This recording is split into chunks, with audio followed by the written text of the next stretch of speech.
All right. So here I have this tracing paper over, right? So because I don't see a lot of the lines, like original lines for drawing the structure, I'm going to guess where the center is for your correction, right?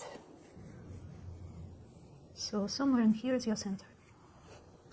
This is a bit not straight, right? So let's see how much of the difference there is. Yeah.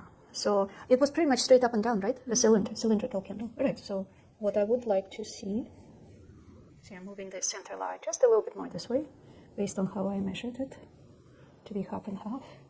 I will start with this point. I'll focus on this first. So if we measure this as 1/2, this seems to be okay, right? So the next thing is let's straighten out this side. Make sure it's nice and straight. So if this is our half up here, it should be the same dot here, okay? And we already did that one. It's definitely a half, so now I'll bring it down here, and now let's compare. Okay, so this 1/2, this is another half, good. So straightened out the sides. Now let's, this is partly covered, but this was easily, easily visible. So let's go through the center, kind of like this. Why am I going like this now, right? Why did I put it here rather than, let's say, here? Do you know? Because it's more central like that, and also the back has to be a little shorter. Right, foreshortened here and more open here. So I'm kind of guessing, right? I'm not focusing on this, not on the rim yet. I'm focusing on the inner, right? The inner one. I assume you meant this like the thickness of the glass? Yeah. Okay.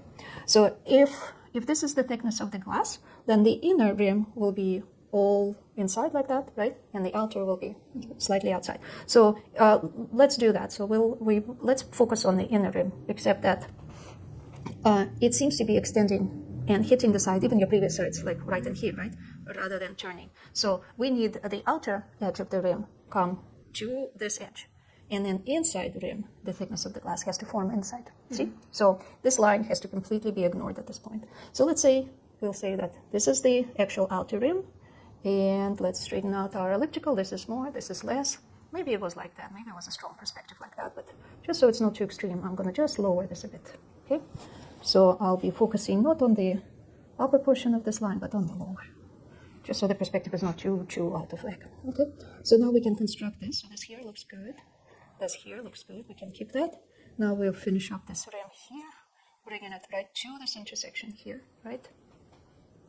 This is how it turns. And this here, this actually looks good now. So this one is coming over here now.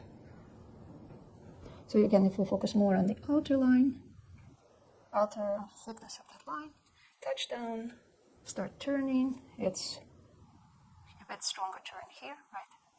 And then it starts heading toward our center. So a similar thing happens here. Here we have to raise it a bit more. Raise it a bit more. And here we have to lower it a bit. Alright, so now this got corrected, right? So your inside thickness is always the true thickness is right here. This is your true diameter. Where on this entire diameter, we'll say this is the thickness of your glass.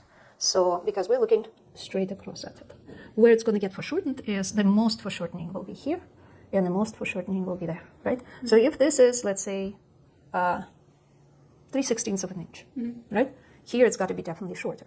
One thing here is it's coming toward us, so it becomes a little bit bigger. But at the same time, we're observing it at an angle, and therefore it's slightly foreshortened. But it's definitely smallest right here, right? So right now for this sketch, I'll just guess a little bit less here. Then basically I'm following the same elliptical shape I already drew, and I'm just widening it right here a bit more. So the inside elliptical also looks nice and symmetrical, and let me even clean this up a bit here. So it also looks like a nice elliptical, more foreshortened and more widening over here, right? Same thing will happen on the other side. And this side. Once you got one side, you can compare them for symmetry. A bit more rounded. Alright, so for now, close enough. We're still focusing on the center.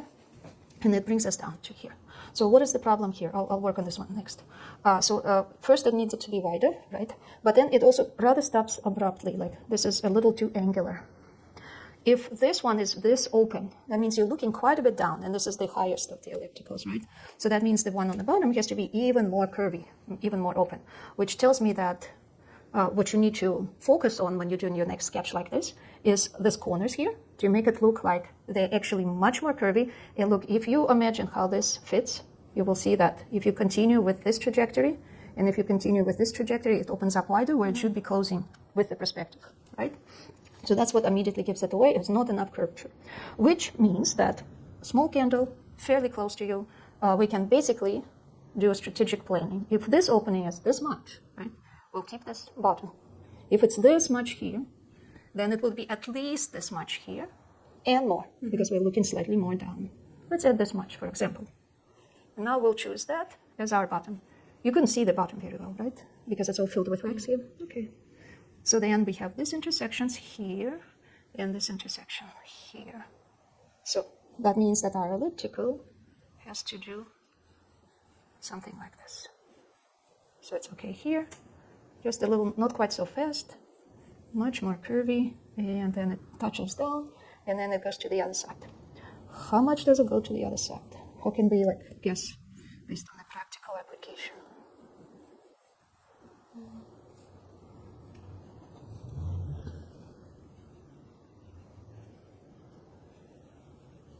Without drawing all of our, what's it called, prism, right? Without drawing, short of drawing the prism and figuring it out, for sure, we can again measure it here, dish out the same amount, and then shorten it, right? Yeah. We could say like, okay, this would be our first guess, because you're thinking through, how do I find it? Okay, this is first guess. It could be something like this. Yeah, that's not bad looking. Okay. Then we could also come in here, measure this distance, and bring it down here. And see, this is kind of the same. Can it be the same? Shouldn't, because it's lower, right? It's the same circle, it's just lower, so it has to be higher. So that would be too much. We shaved off too much. This is the same as this. So that means this one has to fit at least something in between, right? Logically. So if we go not as high, not as low, and now we connect all of this, it actually doesn't look bad, right? It's quite a bit more than the other one. All right. So that gives us the kind of look on the sides that is different from your look on the sides, right? Okay, so it's like very curvy, and right at this point it goes straight.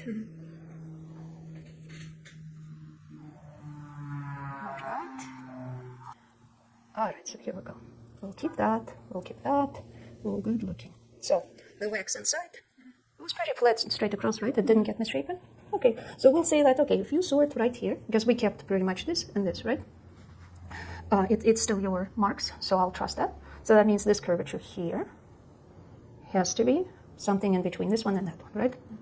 All right, so if this is our front of the wax, we see, and this is how open it is here, we can logically deduct this is the same, and this one is this much. So it can't be as short as that, because that would duplicate that. Can't be as wide as this, right? It has to be something in between. So this seems to be our intersection here, then, right? Because this would be too short, too similar to that. This would be too wide, too much like that. So it has to be something in between. All right. If this is in between, then here's our intersections, because that's how it always works. It has to touch down through here and through here. And so now we've straightened out this one. Straighten out the other.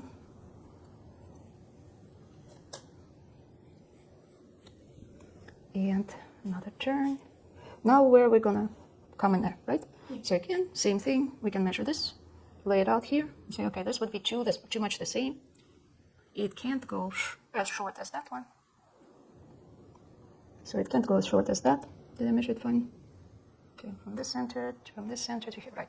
It can't go as low as that. So we have to go right in between again. So right in between will be more, oops, too thick. Clean up. All right. It would be more like that. And now we're connecting this two.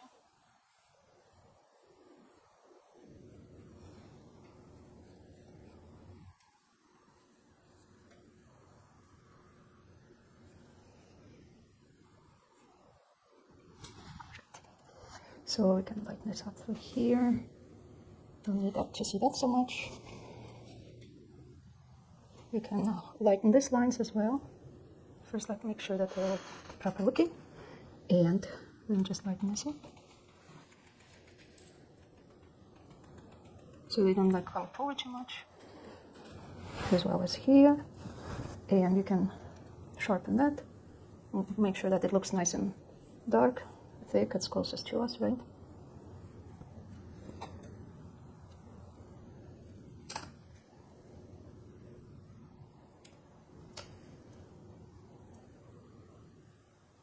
You can leave this lighter, because it's on the inside. You can leave that lighter.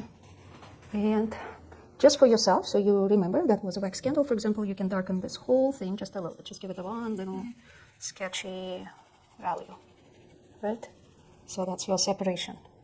And the rest you can leave it, it's a see-through glass. So if you really want, you can just add a little bit of the indication that, okay, this is some other substance here. Like that. Not even all the way, because we want to see that separation, right? And then definitely the rest is completely left alone, not covered.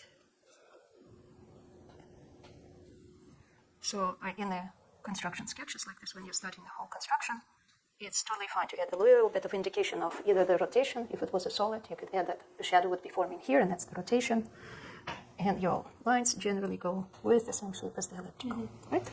Okay, so now let's just lift this up and compare, right? Yeah. There are 2 weeks. That's, pretty much it's the same. It doesn't matter. So anyways, you can keep that. And then you can always, like when you do your next sketch, you can compare that, see what happened, and try to do a sketch the same way. Okay, and then bring that, and if it's anything, I will do the same.